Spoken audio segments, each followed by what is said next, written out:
Assalamualaikum warahmatullahi wabarakatuh. Perkenalkan, nama saya Hilal Al-Amiyah, NIM C1C01801 dari kelas R009 Akuntansi. Di sini saya akan mempresentasikan materi akuntansi syariah yang berjudul Fikih Zakat. Yang pertama adalah pengertian zakat. Dari segi bahasa, zakat memiliki kata dasar zaka yang berarti berkah, tumbuh, suci, bersih, dan baik. Sementara zakat secara terminologi berarti aktivitas memberikan harta tertentu yang diwajibkan Allah SWT dalam jumlah dan perhitungan tertentu untuk diserahkan kepada orang-orang yang berhak. Yang selanjutnya adalah sumber hukum, terdiri dari Al-Quran dan Sunnah. Selanjutnya adalah jenis zakat. Yang pertama, zakat jiwa atau zakat fitrah adalah zakat yang diwajibkan kepada setiap muslim setelah matahari terbenam akhir bulan Ramadan. Yang kedua, zakat harta adalah zakat yang boleh dibayarkan pada waktu yang tidak tertentu, mencakup harta perniagaan, pertanian, pertambangan, hasil laut, hasil ternak, harta temuan, emas, dan perak, serta hasil kerja atau profesi yang masing-masing memiliki perhitungan sendiri-sendiri.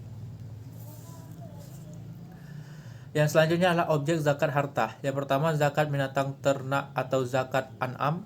Yang kedua, zakat emas dan perak. Yang ketiga, zakat pertanian atau zakat ziraah. Yang keempat, zakat barang temuan atau rikas dan barang tambang al-ma'adin serta hasil laut. Yang kelima, zakat perdagangan atau tijarah. Yang keenam, zakat produksi hewani. Yang ketujuh, zakat investasi. Kedelapan, zakat profesi dan penghasilan. Yang kesembilan, zakat atas uang. Dan 10, zakat perusahaan atau institusi. Selanjutnya adalah penerima zakat. Ada 8 golongan atau asnaf yang berhak menerima zakat, yaitu yang pertama, orang-orang fakir, orang-orang miskin, pengurus zakat atau amil, para mu'alaf yang dibujuk hatinya untuk memerdekakan budak atau rikab, orang-orang yang berhutang atau garimin, orang-orang yang berjuang di jalan Allah atau fisabilillah, dan yang terakhir, orang-orang yang sedang dalam perjalanan atau ibnu sabil. Selanjutnya adalah orang-orang yang tidak boleh menerima zakat. Yang pertama adalah orang kaya, yaitu orang yang berkecukupan atau mempunyai harta yang mencapai 1 nisab. Yang kedua, orang yang kuat dan mampu berusaha untuk mencukupi kebutuhannya. Ketika penghasilannya tidak mencukupi, ia baru boleh mengambil zakat. Yang ketiga, orang kafir di bawah perlindungan negara Islam, kecuali jika diharapkan untuk masuk Islam. Yang keempat, bapak, ibu, kakek, nenek hingga ke atas, atau anak-anak hingga ke bawah, atau istri dari orang yang mengeluarkan zakat, karena nafkah mereka di bawah tanggung jawabnya. Namun diperbolehkan untuk menyalurkan zakat kepada selain mereka, seperti saudara laki-laki, saudara perempuan, paman, dan bibi, dengan syarat mereka dalam keadaan membutuhkan. Yang selanjutnya adalah hikmah zakat. Yang pertama, menghindari kesenjangan sosial antara aghnia atau si kaya dan du'afa atau si miskin. Yang kedua, pilar amal jama'i atau bersama antara si kaya dengan para mujahid dan dai yang berjuang dan berdakwah dalam rangka meninggikan kalimat Allah Subhanahu wa taala. Yang ketiga, membersihkan dan mengikis akhlak yang buruk. Yang keempat, alat pembersih harta dan penjagaan dari ketamakan orang kikir. Yang kelima, ungkapan rasa syukur atas nikmat yang Allah Subhanahu wa taala berikan.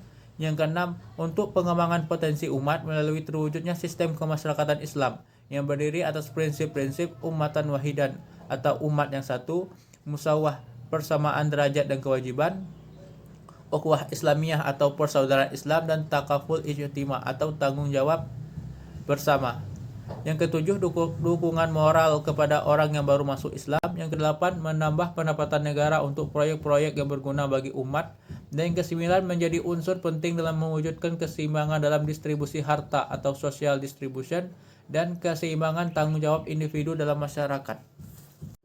Yang selanjutnya adalah perlakuan akuntansi PSAK 109. Perlakuan akuntansi dalam pembahasan ini mengacu pada PSAK 109 yang ruang lingkupnya hanya untuk amil yang menerima dan menyalurkan zakat dan infak atau sedekah.